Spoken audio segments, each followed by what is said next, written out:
മനോജ് കുമാർ ജീവിതം അർപ്പിച്ചത്. രാജ്യത്തിന്റെ ഐക്യത്തിനും അഖണ്ഡതയ്ക്കും വേണ്ടിയാണ് തന്റെ വിലപ്പെട്ട ജീവൻ അദ്ദേഹം ഈ നാടിന് വേണ്ടിയാണ് നൽകിയത്. ആ മാതാപിതാക്കൾക്ക് അഭിമാനിക്കാം. സ്വന്തം മകൻ രാജ്യത്തിന് വേണ്ടി സ്വന്തം ജീവിതം ബലിയർപ്പിച്ചു എന്നുള്ളത്. തീർച്ചയായും മനോജ് കുമാറിന്റെ ആ സേവനം നമുക്ക് ഒരിക്കലും മറക്കാൻ കഴിയുന്നതല്ല.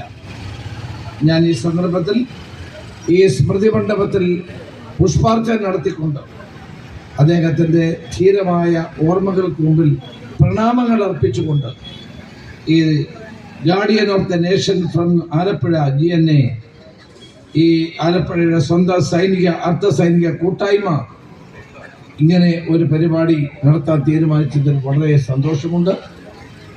എല്ലാ വർഷവും നമുക്ക് ഈ പരിപാടി നടത്തണം.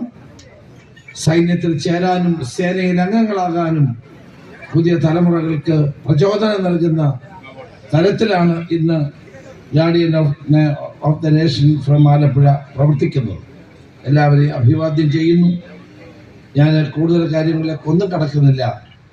ഇവിടെ ഈ 10ാമത്തെ വീരമൃത്യു ദിനാചരണത്തിൽ നിങ്ങളോടൊപ്പം പങ്കുചേർന്നുകൊണ്ട് ഈ സമ്മേളനം ഉദ്ഘാടനം ചെയ്തതായി അറിയിക്കുന്നു. നമസ്കാരം. ജയ്. ഞാൻ ഇന്ന് ഒത്തിരി തിരക്ക്